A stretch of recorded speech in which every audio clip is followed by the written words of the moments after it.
Hi കൂട്ടുകാരെ. അപ്പോൾ ഇന്ന് ഞാൻ വന്നിട്ടുള്ളത് എൻ്റെ കയ്യിലുള്ള OTG ഓവനെ കുറിച്ച് പരിചയപ്പെടുത്തി തരാൻ വേണ്ടിയിട്ടാണ്. ഞാനിപ്പോൾ ഒരു 1 ഇയർ ആയിട്ട് ഈ ഓവൻ യൂസ് ചെയ്യുന്നുണ്ട്. പിന്നെ ഞാൻ ഈ ഇടുന്ന വീഡിയോ നിങ്ങൾക്ക് ഉപകാരപ്രദമായിട്ടുണ്ടെന്നുണ്ടെങ്കിൽ, നിങ്ങൾക്ക് ഇഷ്ടപ്പെട്ടുന്നുണ്ടെങ്കിൽ നിങ്ങൾ ലൈക്ക് ചെയ്യുക, സബ്സ്ക്രൈബ് ചെയ്യുക. നിങ്ങളുടെ ഓരോ സപ്പോർട്ടുമാണ് എനിക്ക് അടുത്ത വീഡിയോ ഇടാനുള്ള പ്രചോദനം. അപ്പോൾ നമുക്ക് വീഡിയോയിലോട്ട് പോയാലോ. അപ്പോൾ ഞാനിപ്പോൾ യൂസ് ചെയ്തുകൊണ്ടിരിക്കുന്നത് ബോറോസിൽ എന്ന കമ്പനിയുടെ 42 ലിറ്റർ കപ്പാസിറ്റി വരുന്ന ഓവനാണ്. ഇതിൻ്റെ കൂടെ നമുക്ക് കിട്ടുന്നത് എന്താണെന്ന് വെച്ചാൽ ഒരു കുക്കിംഗ് ട്രേ, രണ്ടാമതായിട്ട് വരുന്നത് ഒരു റോസിറ്ററി ഹാൻഡിൽ, മൂന്നാമതായിട്ട് വരുന്നത് ഒരു ഗ്രിൽ റാക്ക്, പിന്നെ നാലാമതായിട്ട് വരുന്നത് ഒരു റിമൂവബിൾ ക്രംബ് ട്രേ, പിന്നെ അഞ്ചാമതായിട്ട് വരുന്നത് ഒരു ഹാൻഡിലാണ്. ഈ ഹാൻഡിലാണ് നമ്മൾ കുക്കിംഗ് ട്രേ ഒക്കെ കൈ പൊള്ളാതെ പിടിച്ചെടുക്കുന്നത് ഈ ഹാൻഡിൽ വെച്ചിട്ടാണ്. പിന്നെ അടുത്തതായിട്ട് വരുന്നത് എന്താണെന്ന് വെച്ചാൽ ഒരു റോട്ടിസറി സ്പിറ്റ് സെറ്റാണ്.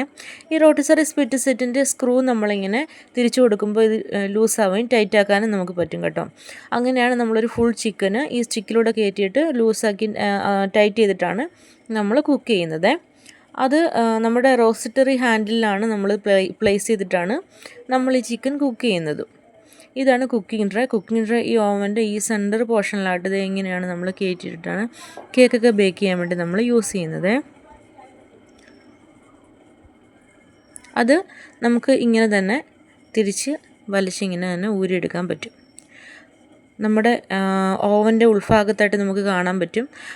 സൈഡിൽ ഒരു ലൈറ്റ് ഉണ്ട്, ഫാൻ ഉള്ളിലുണ്ട് കേട്ടോ. പിന്നെ ഒരു 4 കോയിലുണ്ട്, മുകളിലായിട്ടും താഴെയായിട്ടും 4 കോയിലുണ്ട്. ഈ കോയിലാണ് ഓവന് ഹീറ്റ് നൽകുന്നത്. അടുത്ത ഈ റിമൂവബിൾ ക്രംബ് ട്രേ എന്ന് പറഞ്ഞത് ഇത് ഇങ്ങനെ ഈ അടിയിലായിട്ട് ഇങ്ങനെ നീക്കി ഇങ്ങനെ കയറ്റിയിട്ട് കൊടുക്കുകയാണ് ചെയ്യുന്നത്. ഇതെന്തിനാണ് നമ്മൾ യൂസ് ചെയ്യുന്നത് എന്തിനാണെന്ന് വെച്ചാൽ, നമ്മൾ ഈ സ്പിറ്റ് സെറ്റിൽ ഈ ചിക്കൻ ആ 2 സൈഡ് ഹോൾസിലായിട്ടാണ് നമ്മൾ കയറ്റിയിട്ട് കൊടുക്കുന്നത്. അപ്പോൾ ഈ ചിക്കൻ കുക്കാവുന്ന ഓയിലൊക്കെ ഇറ്റിറ്റ് വീഴുമ്പോഴത്തേന് നമുക്ക് ഇത് ക്ലീൻ ചെയ്യാൻ വേണ്ടിയിട്ട് നമ്മളിത് ഇങ്ങനെ വലിച്ചെടുത്തിട്ട് ഇങ്ങനെ ക്ലീൻ ചെയ്യാൻ പറ്റും.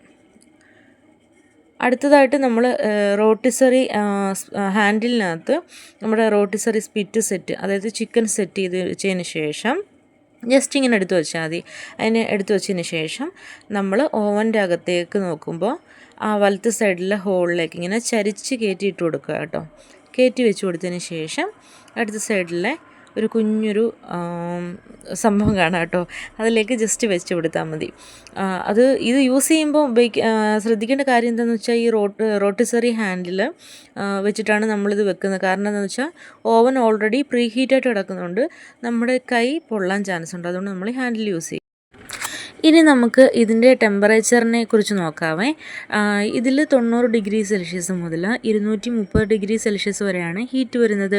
അപ്പോൾ ഞാൻ ഇതിൽ കേക്ക് ബേക്ക് ചെയ്യാൻ വേണ്ടി വെക്കുന്നത് ഒരു 180 ഡിഗ്രി സെൽഷ്യസ് ഒക്കെയാണ് യൂസ് ചെയ്യുന്നത്. അടുത്തതായിട്ട് നമുക്ക് ഇതിൽ കാണാൻ പറ്റുന്നത് ഇതിൻ്റെ ഫങ്ഷൻസ് ആണ്. ഫങ്ഷൻസ് എന്ന് പറയുമ്പോഴത്തേന് ഈ ഫസ്റ്റ് കൊടുത്തേക്കുന്ന ഓപ്ഷൻ എന്ന് വെച്ചാൽ ലോവർ ഹീറ്റിംഗ് ആണ്. അടിയിലുള്ള കോയിൽ ഹീറ്റ് ആവാനുള്ളത്. അടുത്തത് വരുന്നത് എന്താണെന്ന് വെച്ചാൽ അപ്പർ പ്ലസ് ലോവർ പ്ലസ് ഫാനാണ്. പിന്നെ അതാണ് കേക്ക് ബേക്ക് ചെയ്യാൻ വേണ്ടിയിട്ട് യൂസ് ചെയ്യുന്ന മോഡ്, അതാണ്. പിന്നെ അടുത്തത് വരുന്നതെന്ന് വെച്ചാൽ അപ്പർ കോയിൽ പ്ലസ് ഫാനാണ്. അടുത്തത് വരുന്നത് അപ്പർ കോയിൽ ലോവർ കോയിലാണ്. പിന്നെ അടുത്തത് വരുന്നത് എന്താണെന്ന് വെച്ചാൽ അപ്പർ പ്ലസ് റോസിറ്ററി ആണ്. പിന്നെ ഏറ്റവും ലാസ്റ്റ് വരുന്ന ഓപ്ഷനാണ് അപ്പർ പ്ലസ് ലോവർ പ്ലസ് റോസിറ്ററി പ്ലസ് ഫാൻ എന്ന് പറഞ്ഞ ഓപ്ഷന്. അത് നമ്മൾ ചിക്കന് നേരത്തെ പറഞ്ഞില്ലേ, റോസിറ്ററി സ്പിറ്റിൽ വെച്ചിട്ട് ആ സ്പിറ്റ് റൊട്ടേറ്റ് ചെയ്യാൻ വേണ്ടിയിട്ട് നമ്മളിടുന്ന ചിക്കൻ ഗ്രില്ല് ചെയ്യാൻ വേണ്ടി ഇടുന്ന ഓപ്ഷനാണ് ആ ഒരു ഓപ്ഷൻ എന്ന് പറയുന്നത്. അടുത്തതെന്ന് വെച്ചാൽ ടൈമിൻ്റെ ഓപ്ഷനാണ്. ടൈം എന്ന് പറയുമ്പോൾ ഇതിൽ 15 മുതൽ 90 മിനിറ്റ് വരെ അങ്ങനെയാണ് ടൈം വരുന്നത് കേട്ടോ. അപ്പോൾ നോർമലി നമ്മളൊരു ഞാൻ ഒരു 75 മിനിറ്റൊക്കെയാണ് 180 ഡിഗ്രി സെൽഷ്യസിൽ വെച്ചിട്ട് നമ്മൾ കേക്ക് ബേക്ക് ചെയ്യാൻ വേണ്ടി വെക്കുന്നത്. ഓരോ ഓവൻ്റെയും വ്യത്യാസമുണ്ട് കേട്ടോ, ടൈം വ്യത്യാസം വരുന്നുണ്ട്. ഞാൻ അങ്ങനെയാണ് യൂസ് ചെയ്യുന്നത്. അപ്പോൾ കമ്പനി അനുസരിച്ച് ടൈം ഓരോന്നിൻ്റെ വ്യത്യാസം വരുന്നുണ്ട്. പിന്നെ ഒരു 15 മിനിറ്റൊക്കെ നമ്മൾ പ്രീ ഹീറ്റ് ചെയ്യാൻ വെച്ച് കഴിഞ്ഞാൽ ഈ ടൈമർ തിരിച്ച് ഓട്ടോമാറ്റിക്കലി തിരിഞ്ഞു വന്ന് ഓഫ് ആയിക്കോളും കേട്ടോ. നമ്മൾ അല്ലാതെ നമ്മൾ പിടിച്ച് തിരിക്കേണ്ട കാര്യമില്ല. അപ്പോഴത്തേനൊരു ഓഫ് ആകുമ്പോൾ ഒരു ബെൽ സൗണ്ട് നമുക്ക് കേൾക്കാൻ പറ്റുമേ. അപ്പോൾ ഇത്രയൊക്കെയാണ് എനിക്ക് അറിയാവുന്ന കാര്യങ്ങൾ. അപ്പോൾ OTG ഓവനെ കുറിച്ച് എൻ്റെ അറിവിൻ്റെ പരിധിയിൽ നിന്ന് എനിക്കറിയാവുന്ന കാര്യങ്ങളൊക്കെയാണ് ഞാൻ പറഞ്ഞിട്ടുള്ളത്. അപ്പോൾ നിങ്ങളെല്ലാവരും മാക്സിമം സപ്പോർട്ട് ചെയ്യുക. അപ്പോൾ അടുത്തൊരു വീഡിയോയിൽ കാണുന്നവരെ ടാറ്റാ ബൈ ബൈ.